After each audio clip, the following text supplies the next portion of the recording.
Hello, and a very pleasant good day to you wherever you may be. Well, welcome to this special Cooperstown Bound episode. Hello, Gabriel. Hello. Hello. And we're sorry about a little bit of a wait or a pause that we've had with our videos. My girlfriend and I both got sick with, well, she definitely had COVID a couple weeks ago, and I probably had it.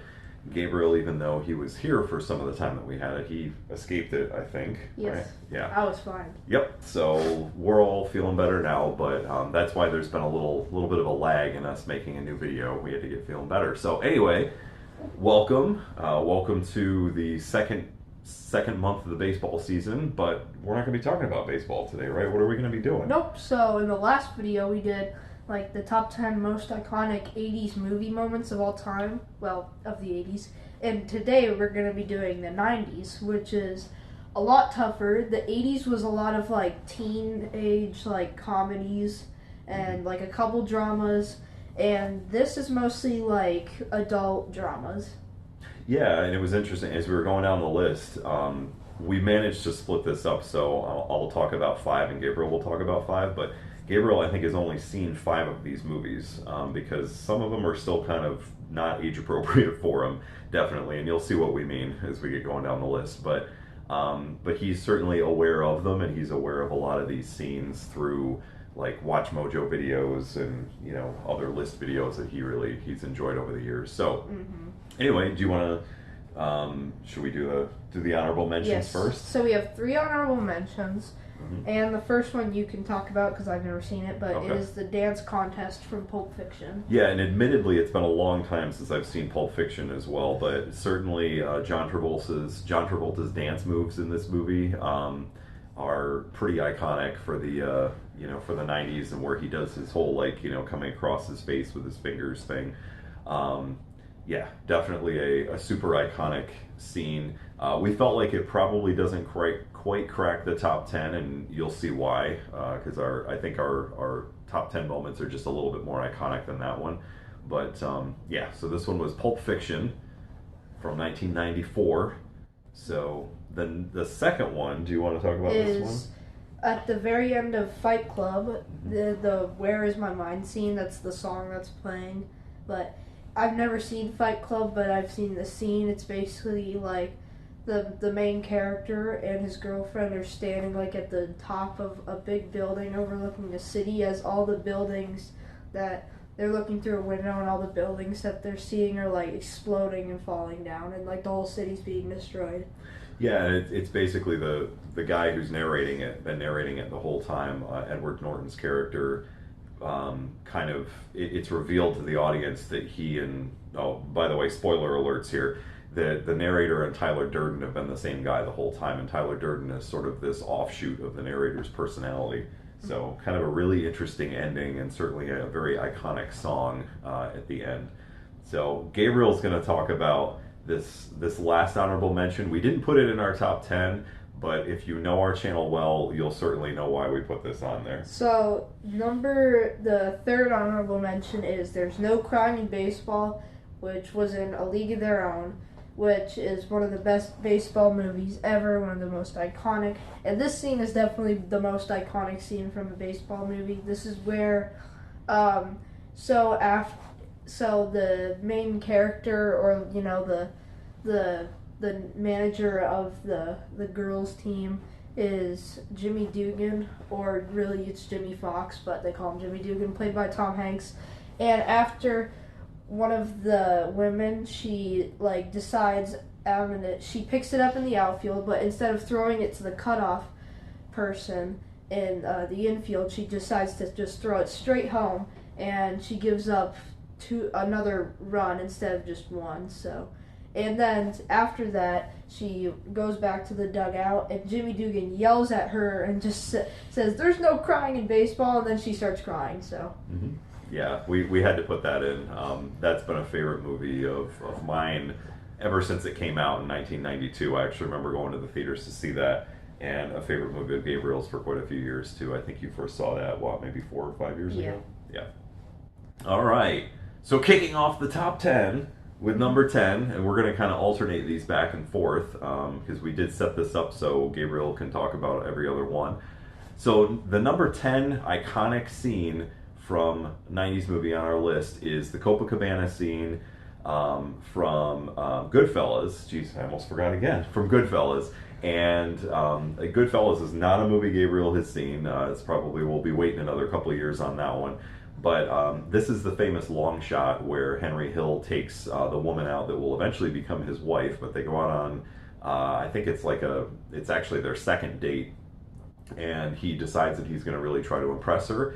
So they go into the Copacabana nightclub basically through this special back entrance, and they go walk in through back hallways in the kitchen, and the camera just follows kind of behind them and along with them the whole time, and it's this crazy long shot that they had to set up all of these things to do. And of course, Martin Scorsese probably should have won an Oscar for this movie, at least one, but he wouldn't win for quite another few years after this, until finally he won with The Departed in 2006 to 2007. So, but the famous Copacabana long shot is number 10. Gabriel with number 9. So number 9, this is a movie that could have been like a bunch of different scenes could have made this list, but this is from Jurassic Park, and this is the Welcome to Jurassic Park scene, where it's towards the beginning of the movie where they first enter the big like preserve park area, and the main character, I forget his name, I haven't seen the movie in a while, but the main like character who's like the old guy who's kind of in charge of the park, he says welcome to Jurassic Park, and then the two main characters, the guy and the woman, they look out onto the park and they see all like the dinosaurs, and there's like a big roar, and that's kind of like, in my opinion, that's the most iconic scene from that movie. Yeah, this one was a little controversial, and we argued about this a little bit. I said I think it should be the shot of the water glass in the Explorer that they're in a little bit later in the movie, like that's shaking as the T-Rex is coming toward him. But I caved in though, and I agreed with Gabriel after a while, because I do remember seeing this movie in the theaters too when it first came out, and that kind of opening shot of them seeing the dinosaurs for the first time. I think actually the female character, Laura Dern's character, is actually like looking at a leaf or something, talking about how it hasn't existed since like the Cretaceous period or something, and then the guy's like, he kind of takes her head and just turns it because he's just totally aghast at what he's seeing. So yeah, cool scene. So number 8. All right, number 8 is another movie that Gabriel hasn't seen, but probably it'll be a few more years on this one as well. But this is from Jerry Maguire, of course, the famous "You Had Me at Hello" scene.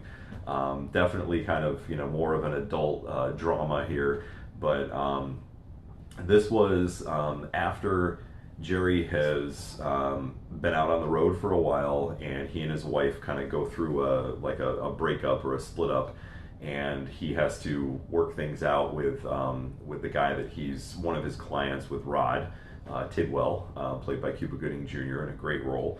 And then finally, after Rod has a really, really good night and kind of helps to kind of make his career, and Jerry's been out on the road for a couple of months, he comes home and he gives this big, long, passionate speech, to his wife about how he wants to be with her, and he just, and she's like the center of his life, and he tells her that he completes her, and everybody is like, oh, tear, and then she says, shut up, you had me at hello.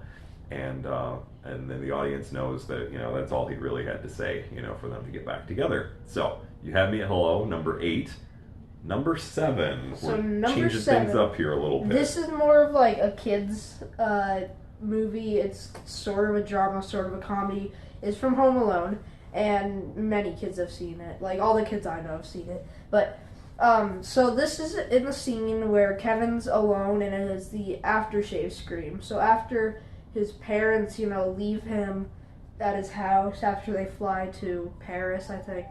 But, so he's just doing all this naughty stuff. He's eating ice cream while watching, like, bad movies, and he's jumping on the bed, he's eating popcorn. And so, in one morning, he tries to try on some of his dad's aftershave, and he slaps it on his cheeks like this, and then he just screams because it hurts. Mm-hmm. Yeah, we felt like that scene of Macaulay Culkin doing that was definitely something early 90s icon. I mean, that was on movie posters everywhere. That was on, that was actually like way before. I mean, this is like 30 years well, at least 20 years before there were memes. That was a meme basically in the early 90s. So number 6? Yep. All right, so my turn for number 6. This happens to be my favorite movie of all time, and when we were doing this list, I said to Gabriel, I said, well, we have to work in something from The Shawshank Redemption, and another one that Gabriel hasn't seen, but probably in the next couple of years. This is Andy Escapes, and from The Shawshank Redemption, and I think there's probably a bunch of scenes that I would have liked to pick from this movie, because I just love every single thing about this movie for the most part, but this is the scene where Andy finishes kind of crawling through the drain pipe when he escapes, like falls out into the water, kind of like rips his shirt off and then just holds up his arms to the sky, and there's lightning crashing around him and it's raining, and he just kind of, exults in the fact that he's finally, after 19 years, he's finally out of prison, and he's gonna kind of get his revenge now on the warden and on how badly he was mistreated over the years. So Andy Escapes, number 6. Number 5. Number 5 is from Braveheart, which is another like war epic, but this is the "They Will Never Take Our Freedom" scene. So before a battle, William Wallace, who's the main character, his army's like setting up to fight a big battle against the British, and they're not feeling so sure. So then his like main army comes out, and they like kind of give him like a pep talk, but then he says a speech. And he tells them that they will take our lives, but they will never take our freedom. And that's like one of the most famous lines in like the history of any movie. Yeah, definitely another scene that's been mentioned a lot in pop culture, and even kind of made fun of a little bit in pop culture. Mm-hmm. So, all right, so number 4, and I know that you guys won't agree with this when I say this, but I have to admit, this is not one of my favorite Disney movies, but it just turned out with our list that I was gonna, do this way. This is the Circle of Life scene from The Lion King. Yeah, I know. Just give me a second. From The Lion King, specifically the part where Simba gets held up and shown to everyone when he's a little cub. But the opening sequence of The Lion King is pretty amazing in the whole history of animation up to that point, to like 1993, 94. We hadn't really ever seen anything that was that spectacular. The crazy wide shots of the African plains and all the animals running, and then him, being held up at the end was really just an amazing scene. So, yeah, I don't know what it is about The Lion King, though. I feel like it's a good movie. Yeah, I mean, Gabriel and I will disagree on this. I think it was just that it was just so everywhere for a couple of years in the early and mid 90s that, I don't know, I just got tired of it, I guess. Okay. Sorry to anybody who likes The Lion King out there. It is a good movie.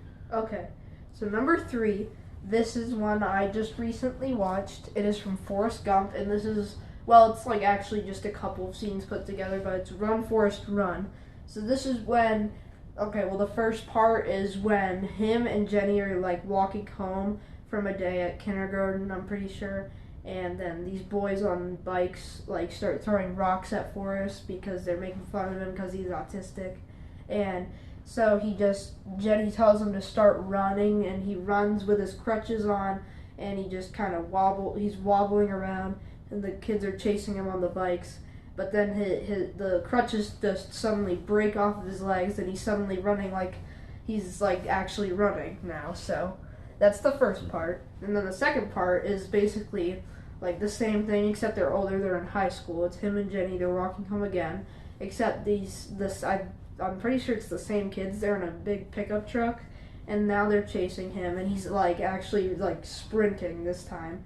And of course, she tells him to run again, and he just runs for like a mile. And for any of you that disagree with us putting this at number 3, or putting this high on the list, we'll just ask you how many times you've heard somebody yell, "Run, Forrest, run!" whenever they see somebody running, in their lives. Yeah. Certainly all through the 90s, that's like all you heard anywhere, but I think we even still hear that out there today sometimes. Mm-hmm. All right, so number 2, great movie from the very late 90s, from 1999, from The Matrix. It's the famous dodging the bullets scene where Neo is up with Trinity on the top of a building and they're fighting against a couple of agents. And this scene just blew my mind when I first saw it, because I mean, today it looks a little bit more normal, 23 years later now, and it looks like it's, I don't know, it's not Dated. quite as it's not quite as spectacular now, but to see this in 1999 was just amazing. So one of the agents shoots at Neo, and Neo tries to, like, dodges the first couple of bullets by moving really quickly, and then there's so many coming at him that he ends up, going back into a pose where his feet are still on the ground, but he's actually parallel to the ground, the rest of his body. Just totally iconic. It's been done in a million other movies, and the fight scenes in The Matrix actually really influenced fight scenes in movies for decades to come, and it actually still is today. So even the fashion, even the clothes that the characters wore in The Matrix influenced fashion at the time too. Mm-hmm. So super influential movie. We're going to do a drum roll for number one. Okay. Drum roll. Well, number one... We'll tease this a little bit. You guys might have figured out what number one is. I don't know. But... It's kind of obvious, I feel like. And honestly, like, when Gabriel and I were deciding this, we were like, are we really going to make that number one? Really? It really has to be, Because it's kind of a super cheesy movie that gets made fun of all the time now. But go ahead, Gabriel. Okay, so this is from the movie Titanic. Of course. And number one, it's basically when Rose is like putting her arms out like this, and Jack is behind her, and she's like, "I'm flying," and it's that whole scene basically. Yeah, I mean, again, this is something that's been subject to a billion memes and has been made fun of I don't know how many times and parodied in pop culture, and we just felt like, though, I don't know what more iconic 90s movie there really is than Titanic. I mean, you got Leonardo DiCaprio in one of the roles that really launched his career, Kate Winslet in the role that launched her career, and this was, at the time, up until Avatar passed it, this was the highest grossing movie in history, so. Yeah. And I actually knew people, I was in college when this came out, and I knew people that went back to the theaters like 4, 5, and 6 times to see this movie. It was in the theaters for over 6 months, which was crazy at the time. Yeah. So yeah. Anything you want to say to wrap up our list? That's it. Okay. Well, thank you so much for watching our list of the top 10 iconic 90s movie moments. We'll be back soon with a little bit more. We'll get back to baseball content for a little while, but if you guys like these kind of non-baseball videos and like our movie videos and candy tasting and talking about Dude Perfect and things like that, please be sure to give us a like. And subscribe to the channel if you haven't already. Thank you guys so much for the support. We are over 200 subscribers now, which is cool. Yep. So thank you guys very much. We hope everyone's healthy and well out there, and we'll see you again soon.